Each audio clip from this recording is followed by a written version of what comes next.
मी अनुराधा सनगर. जनवादामध्ये आपल्या सर्वांचं स्वागत. पाहूया पुण्यातील काही विशेष घडामोडी.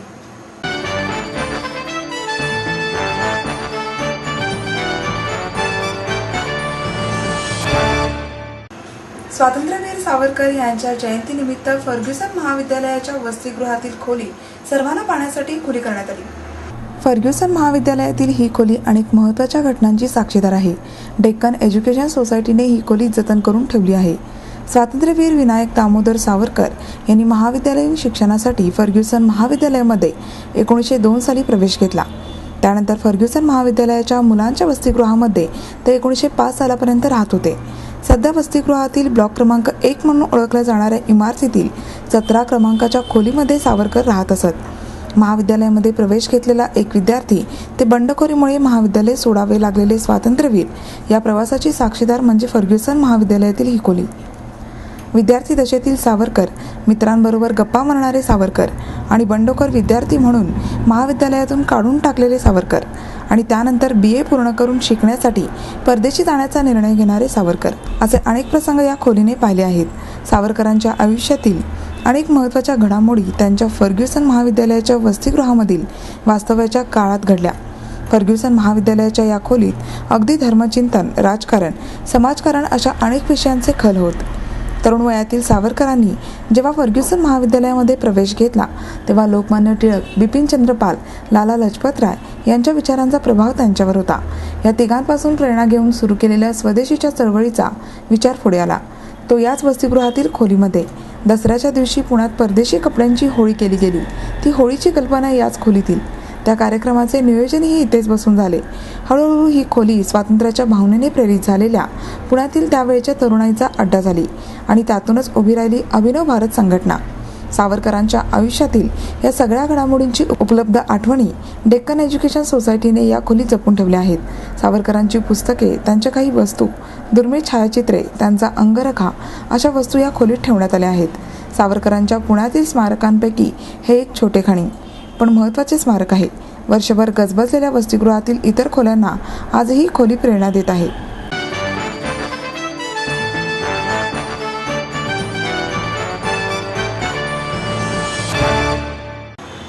नक्षलविरोधी पथकात समाजातील प्रत्येकाचा सहभाग झाल्याशिवाय यश मिळणार नाही असे मत नक्षलवाद विरोधी पथकात काम केलेले रवींद्र कदम यांनी व्यक्त केले. पुणे श्रमिक पत्रकार संघातर्फे आयोजित केलेल्या वार्तालापात नागपूर परिक्षेत्राचे विशेष पोलीस महानिरीक्षक रवींद्र कदम बोलत होते. जिल्हा पोलीस दलाचे अतिरिक्त पोलीस अधीक्षक रवींद्रसिंह परदेशी, पत्रकार संघाचे अध्यक्ष संतोष कुलकर्णी, सरचिटणीस राजेंद्र पाटील आदी याप्रसंगी उपस्थित होते. शहरी भागातील नक्षलवाद, माओवाद्यांचे फ्रंट नेटवर्क आणि पुणे या विषयावर रवींद्र कदम यांनी प्रथम सविस्तर निवेदन केले. त्यानंतर त्यांनी पत्रकारांच्या प्रश्नांना उत्तरे दिली. कदम म्हणाले, अन्यायाविरोधातील असंतोष किंवा विद्रोह जरूर व्यक्त करावा, मात्र राज्यघटनेच्या चौकटीत राहून त्याला हिंसाचाराची किनार असता कामा नये. लोकशाही व्यवस्थेला आव्हान देण्यासाठी सशस्त्र क्रांतीचा लढा उभारणाऱ्या संघटनांना ग्रामीण भाग अपुरा पडत असल्याने त्या संघटना आता शहराकडे वळत आहेत. शहरातील बेरोजगार, धार्मिक अल्पसंख्याक, गरीब विद्यार्थ्यांमध्ये असलेल्या व्यवस्थेविरोधी मानसिकतेचा फायदा घेऊन त्यांच्यामध्ये माओवादी विचार रुजवले जात आहेत. याचाच एक भाग म्हणून देशभरातील अनेक मोठ्या शहरांमध्ये नक्षलवादी आणि माओवादी विचारसरणीच्या संघटना आणि व्यक्ती कार्यरत झाल्या आहेत. ग्रामीण भागातील भूक आणि शहरात असलेला असंतोष याची सांगड घालण्याचे नवे तंत्र नक्षलवाद्यांनी सुरू केले आहे. शहरातील हुशार आणि बुद्धिवंत तरुणांचे ब्रेन वॉशिंग करून त्यांना आकर्षित केले जात आहे. त्यांना ग्रामीण भागाचे नेतृत्व दिले जात आहे. ग्रामीण आणि दुर्गम भागातील अशिक्षित लोकांना हाताशी धरून आपण यशस्वी होणार नाही. नक्षलवाद रुजवायचा तर शहर हाच आपला मुख्य स्रोत आहे, हे नक्षलवाद्यांच्या प्रमुख नेत्यांनी जाणले असल्याने सुशिक्षित बेकार महाविद्यालयीन तरुणांना आकर्षित करण्याचे काम सुरू केले आहे. विद्रोही विचार त्यांच्या मनात रुजवत हिंसा हेच अन्यायावर उत्तर असल्याचे तरुणांच्या गळी उतरवण्याचे काम केले जात आहे. शहरी भागातून वास्तव्यास असलेले समाजातील विविध गट आहेत. विद्यार्थी आहेत, बेकार नवयुवक आहेत, महिला आहेत, धार्मिक अल्पसंख्याक आहेत. अशा सगळ्या लोकांना त्यांची क्रांतिकारक चेतना किंवा रिव्होल्युशनरी कॉन्शियसनेस त्यांचा कसा वाढवायचा या दृष्टिकोनातून वेगवेगळ्या दर्शनी संघटनांच्या माध्यमातून त्यांच्यात शिरकाव करायचा त्यांना संघटित करायचं आणि शेवटी शहरातून तयार झालेलं नेटवर्क आणि ग्रामीण किंवा दुर्गम भागात तयार झालेली PLGA यांचा मिळून तयार झालेला युनायटेड फ्रंट. शहरं माओवाद्यांसाठी का महत्वाची आहेत? त्यात एक गोष्ट सगळ्यात महत्वाची आहे की फक्त ग्रामीण भागातील किंवा दुर्गम भागात राहणाऱ्या आदिवासी किंवा गरीब जनतेला संघटित करून ते क्रांती यशस्वी करू शकत नाही, हे त्यांना चांगल्या प्रकारे माहिती आहे.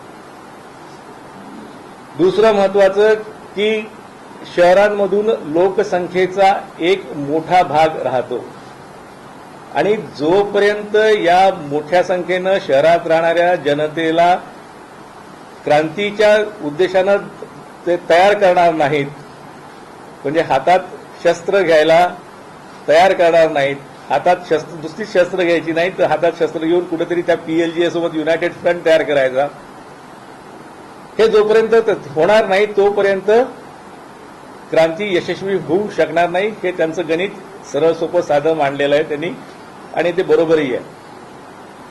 म्हणून शहरांवर त्यांचं बारकाईने लक्ष आहे. सनदशीर मार्गाने ती समस्या सुटत नाही हे कुठेतरी पटवून द्यायचं आणि मग सनदशीर मार्गाने जर समस्या पटत नाही तर मग शेवटी काय, ही व्यवस्था बदलणार नाही. ही व्यवस्था बदलायची असेल आपल्याला तर कुठंतरी हातात हत्यार घेतल्याशिवाय किंवा हातात शस्त्र घेतल्याशिवाय आपल्याला पर्याय नाही, हे कुठेतरी त्या तरुण विद्यार्थी मनावर पटवून द्यायचं. ही थोडक्यात कार्यप्रणाली. आणि आज आपण बघतो आहोत की ही ज्या कार्यप्रणालीनी विशेषतः तरुण विद्यार्थी वर्गाला त्यांनी टार्गेट केलेलं आहे, त्यांच्या मनावर खरंच परिणाम होतात. आणि जर तुम्ही त्यांच्यामध्ये जे सामील झालेले त्यांचे कॅडर्स आहेत, म्हणजे तुम्ही चंद्रपूरचे कॅडर्स बघाल किंवा इव्हन पुण्यामधनं ज्यांची नावं पुढे आलेली आहेत ते बघाल, तर या सगळ्यांची कौटुंबिक जी परिस्थिती आहे ही काही फार चांगली आहे अशी तुम्हाला अजिबात जाणवणार नाही.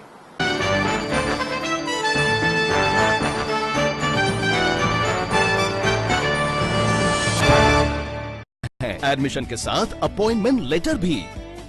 B Civil Computers, Electronics, Electronic and Telecommunications, IT and Mechanical. MA Computers, Electronics, IT and Mechanical, Diploma Engineering, Mechanical and Computer, MBA Finance, HR and Marketing. BCA, BBA, MBA and MCA for Engineering और साथ ही D.Pharm, B.Pharm और M.Pharm भी.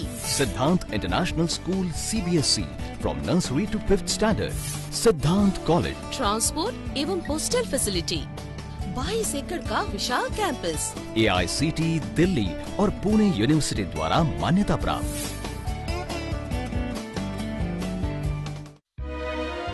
समृद्ध career की or सिद्धांत college सुदुमरे Pune. Admission के लिए आज ही call करें या लॉग ऑन करें.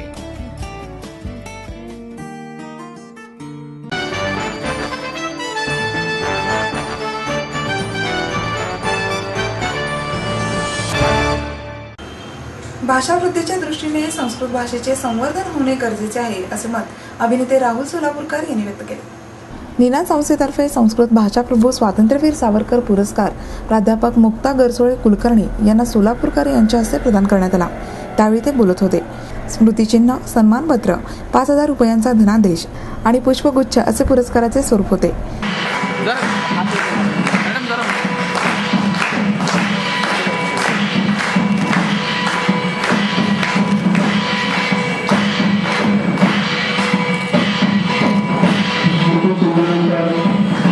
महापालिका उपयुक्त सुनील केसरी, संस्थेचे अनिल गानू, स्मिता केसरी, संस्थेच्या शुभदा जोशी, उदय जोशी, रंजन पिंगळे आदी उपस्थित होते.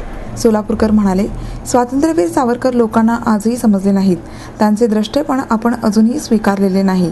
सावरकरांनी नेहमी स्वभाषेचा आग्रह धरला असला तरी इतर भाषांनाही तितकेच महत्त्व दिले. त्यामुळे सावरकरांची भाषाशुद्धी चळवळ महत्त्वाची होती.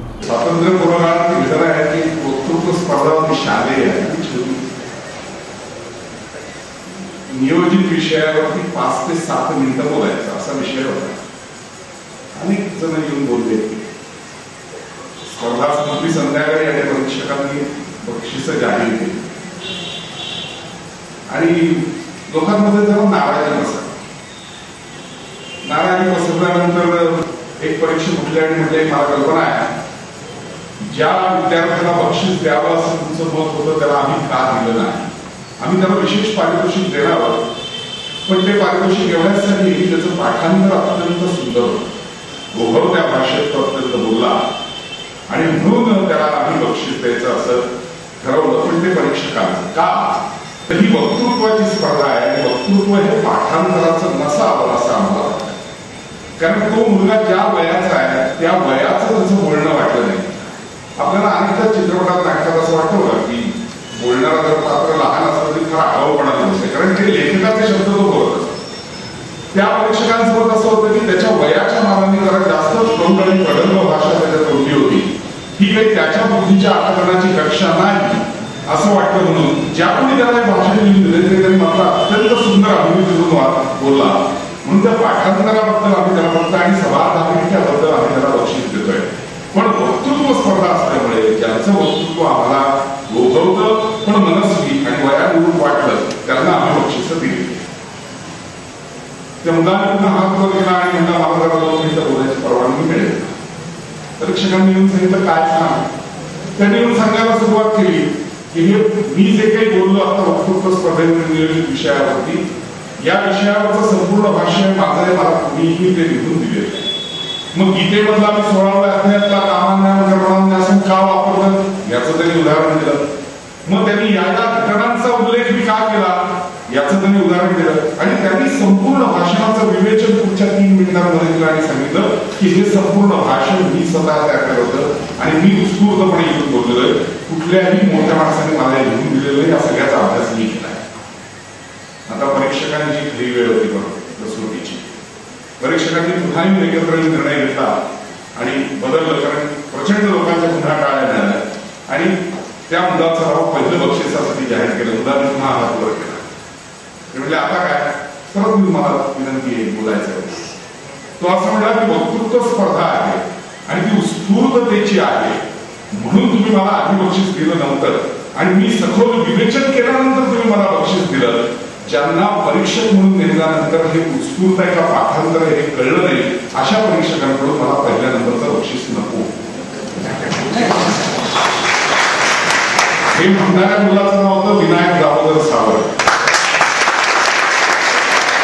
त्या परीक्षकांची जी अवस्था झाली ती आता मुक्ताबाईंच्या भाषणानंतर माझी आहे. गरसोळे म्हणाल्या, संस्कृतबद्दल पूर्वग्रह दूर करून त्यातील रंजकता शोधायला हवी.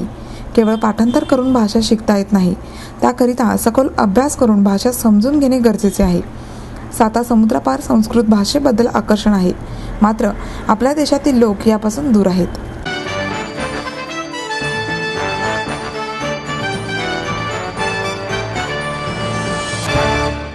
आई वडिलांनी पै जमवून मला शिकवण्याचा निर्णय घेतलेला कळत होता. माझ्या उच्च शिक्षणासाठी त्यांनी मला कायमचा आधार मिळवून दिला होता. त्यांनी स्वतःसाठी कधीच काही केलं नाही, पण माझ्यासाठी Samruddha Jeevan multistate multipurpose cooperative society limited. गुंतवणूक भावनांची, आनंद लक्षावधीचा. Samruddha Jeevan multistate multipurpose cooperative society limited.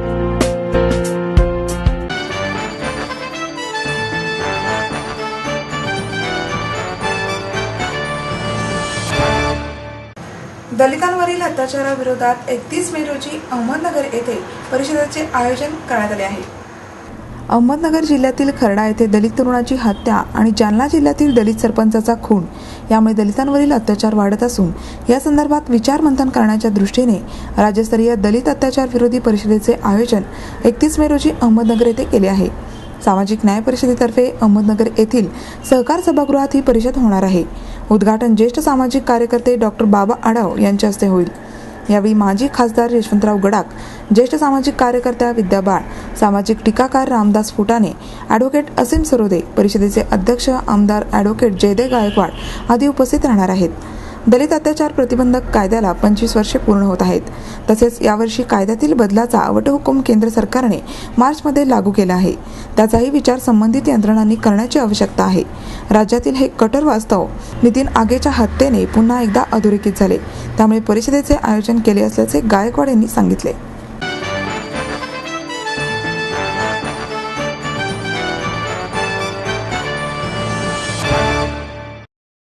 आपलं स्वप्न, आपलं मन, आपलं स्वतःचं घर हेच खरं धन. समृद्ध जीवन पार्क सादर करत आहे 140 फ्लॅट्सची एक प्रशस्त गृह योजना. कात्रज कोंढवा रोडवर बिबवे वाडीपासून फक्त 2 किलोमीटर अंतरावर आपल्या आर्थिक गणितात बसणारे 1 व 2 BHK फ्लॅट्स. तब्बल 3 मजली पार्किंग सह ऐस पैस गार्डन, क्लब हाऊस आणि इतर सुविधांनी सुसज्ज. बुकिंग साठी संपर्क 9850937373 9850947373.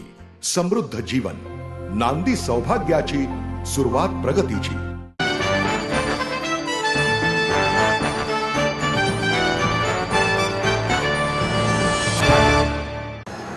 आपण आपली संस्कृती टिकवण्याचा प्रयत्न केला पाहिजे असे मत ज्येष्ठ साहित्यिक डॉक्टर द भोसले यांनी व्यक्त केले. महाराष्ट्र साहित्य परिषदेच्या 108व्या वर्धापन दिनानिमित्त त्यांना मसाप सन्मान पुरस्कार चिपळूण साहित्य संमेलनाचे अध्यक्ष डॉक्टर नागनाथ कोतापुले यांच्या हस्ते प्रदान करण्यात आला. त्यावेळी सत्काराला उत्तर देताना ते बोलत होते.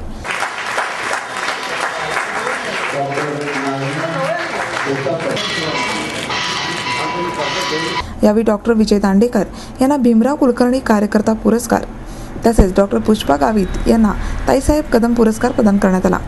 मसापच्या सोलापूर शाखेला यावेळी उत्कृष्ट शाखा म्हणून गौरवण्यात आले.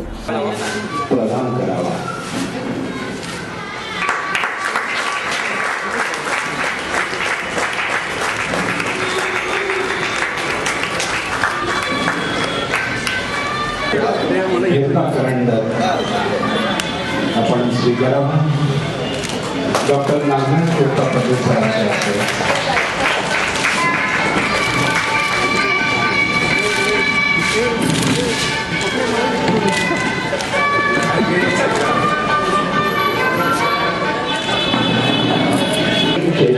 यांच्या हस्ते या ठिकाणी होतो.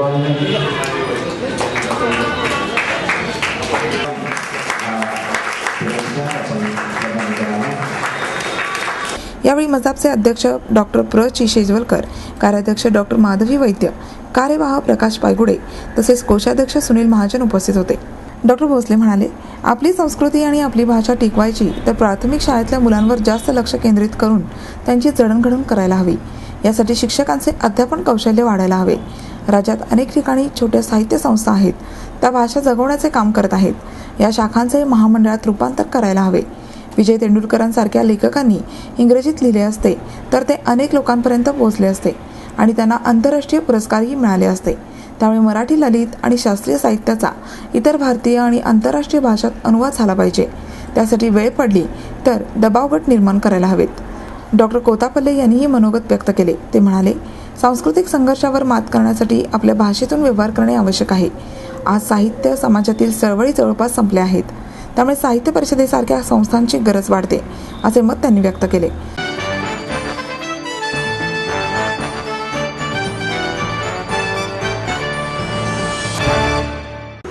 पोलीस ठाण्यामध्ये सुरू असलेल्या महिला दक्षता समित्या बंद करण्यात याव्यात अशा सूचना राज्य महिला आयोगाने पोलिसांकडे केल्या आहेत.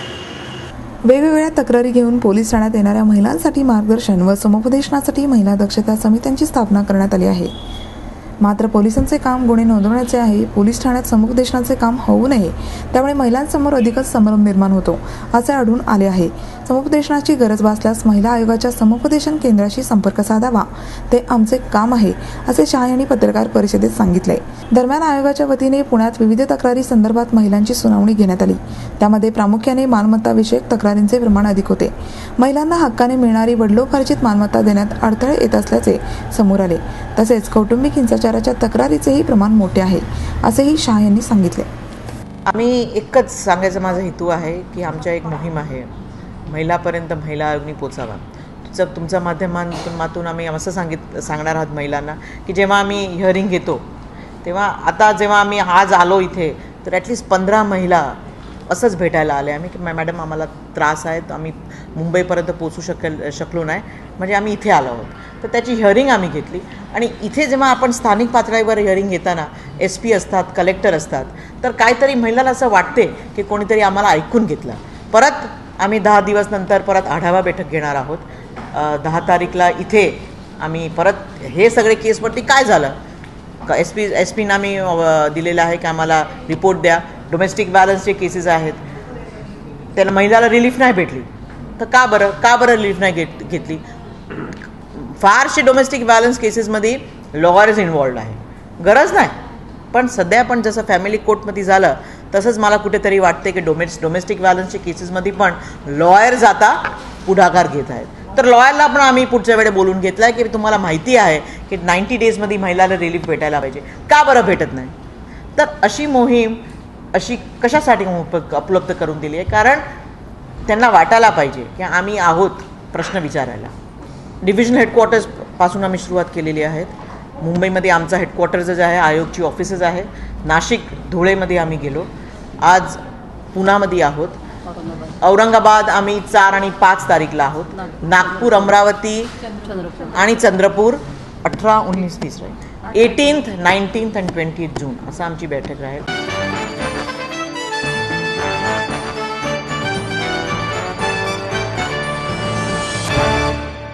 माहेर सोडून सासरी आले. इथेही प्रेमाची, मायेची माणसं होती. पण माझं भविष्य सुरक्षित आहे याचा आनंद, आत्मविश्वास वाढवणारा होता. Samruddha Jeevan multistate multipurpose cooperative society limited. गुंतवणूक भावनांची, आनंद लक्षावधीचा. Samruddha Jeevan multistate multipurpose cooperative society limited.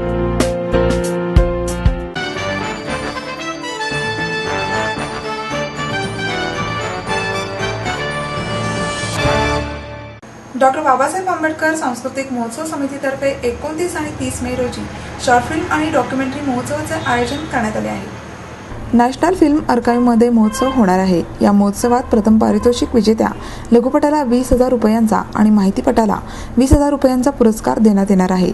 याखेरीज उत्कृष्ट दिग्दर्शन, छायाचित्रण, संकलन, पटकथा आणि लेखन यासाठी वैयक्तिक पारितोषिके देण्यात येणार आहेत. महोत्सवाचा समारोप दिग्दर्शक नागराज मंजुळे आणि फिल्म आर्काईव्हचे संचालक प्रशांत पाटराबे यांच्या हस्ते होणार असल्याचे परशुराम वाडेकर यांनी सांगितले.